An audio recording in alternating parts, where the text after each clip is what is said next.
Hi friends, எல்லாருக்கும் வணக்கம். இன்றைக்கி நம்ம பார்க்க போகிறது அள்ளி போட்ட சிக்கன் தான் பார்க்க போகிறோம். 10 நிமிஷத்தில் ஈஸியாக குக்காக எப்படி குக் பண்ணலாம் அப்படின்னு தான் நம்ம பார்க்க போகிறோம். அதுக்கு வந்து நான் இன்றைக்கி 1/2 கிலோ சிக்கன் வந்து எடுத்திருக்கேன்.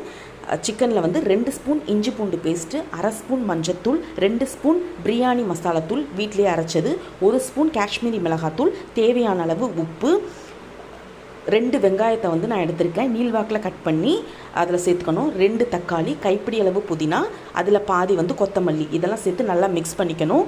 நான் இன்றைக்கி வந்து புளிப்புக்காக தயிர் எடுத்திருக்கேன்.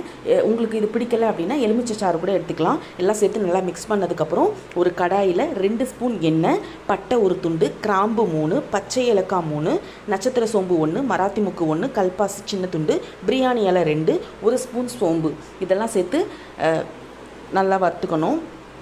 இதுக்கு மிக்ஸ் பண்ணதுக்கப்புறம் நம்ம ஆல்ரெடி சிக்கன் மிக்ஸ் பண்ணதை வந்து அதில் எடுத்து போட்டுட்டு நல்லா ஒரு தடவை நல்லா எண்ணெயில் படுற மாதிரி நல்லா மிக்ஸ் பண்ணிவிட்டு அதை வந்து மூடி வச்சிடணும். சிக்கன்லேருந்து நார்மலாகவே தண்ணி வெளியேறும், அதனால் வந்து தண்ணி நம்ம எதுவுமே ஊற்ற வேண்டாம். தண்ணி வெளியேறினதுக்கப்புறம் நம்மளுக்கு எந்த பதம் வேணுமோ, கிரேவியாக வேணுமா இல்லை வந்து கொஞ்சம் குழம்பு மாதிரி வேணுமோ அதுக்கேற்ற மாதிரி வந்து நம்ம தண்ணி ஊற்றிக்கணும். ஊற்றிட்டு கொஞ்சோண்டு கருவேப்பிலை போட்டு நல்லா மூடி வச்சுக்கணும். ஒரு 6 நிமிஷம்தான், அதுக்குள்ளே சிக்கன் வெந்துடும். பாருங்கள், வாசனையே சூப்பராக இருக்குது. நம்ம சுவையான அள்ளி போட்ட சிக்கன் ரெடி.